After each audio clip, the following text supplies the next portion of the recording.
Всем привет, наши дорогие автолюбители и автовладельцы!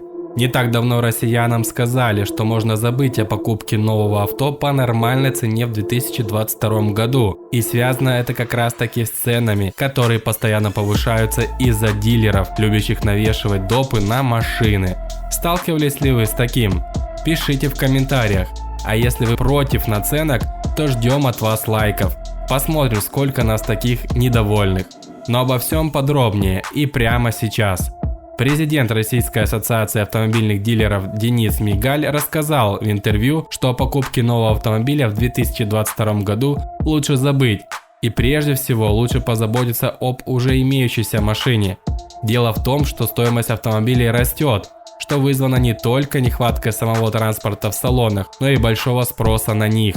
Это основная причина повышенного и агрессивного роста цен. Сейчас машины Б-класса могут стоить столько же, а то и выше, чем автомобили класса С. Мигаль также подчеркивает, что и в 2023 году ситуация, если и будет меняться, то только к концу года, это минимум. И если адекватные цены и вернутся, и дилеры начнут делать акции и продавать транспортные средства по адекватным ценам, то ждать этого стоит к концу 2023 года, так как именно к этому времени производители станут активно наращивать выпуск машин, тем самым компенсируя простой и дефицит своего продукта в салонах. Кстати, судя по опросам, люди считают, что машину лучше взять сейчас, так как понижения цен не будет, и они также верят, что к 2024 году рост цен только продолжится. У нас есть подтвержденная информация от одного из клиентов автосалона, который приобрел Шкоду Октавию, которая была заказана еще в августе, и она обошлась ему в 2 миллиона 7 тысяч рублей. Кстати, про дату заказа стало известно из бортового журнала автомобиля. В середине февраля машина еще даже не обрела свой ВИН-номер, а она уже подорожала. Далее клиент поехал смотреть Volkswagen Tiguan, так как машина все же была нужна. И Tiguan ему предложили в базовой комплектации, да еще и с механикой аж за 2 миллиона 800 тысяч рублей. На момент записи ролика рекомендованная цена Tiguan на сайте производителя составляет 2 миллиона рублей.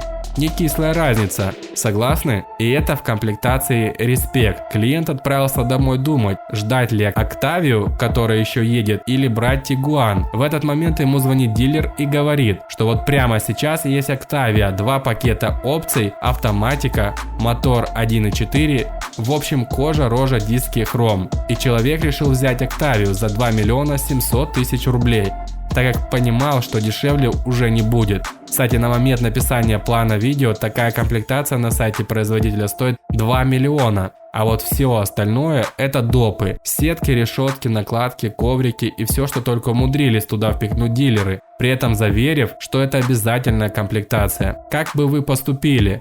Стали бы вы ждать Октавию или взяли все же Tiguan?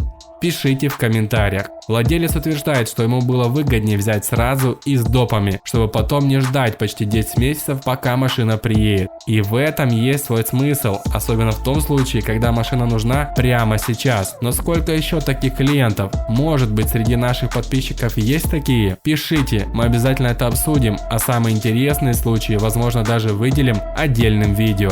Во всей этой ситуации ясно пока только одно, что Денис Мигаль, возможно, прав, причем вероятнее всего. Но как спастись от такого агрессивного повышения цен? Выход прост. Можно взять кошерный автомобиль из Китая. Причем реально есть из чего выбрать. Да и цены на машины из Поднебесной, в отличие от АвтоВАЗа и европейских конкурентов, куда умереннее. А вот наполнение куда лучше. Тем более, прежде чем выбрать, вы можете посмотреть массу обзоров на нашем канале. Но на этом у нас все.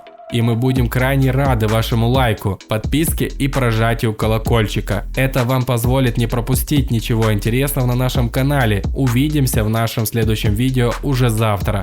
А пока будьте осторожнее на дорогах, не торопитесь с выбором машины и до связи в следующем выпуске.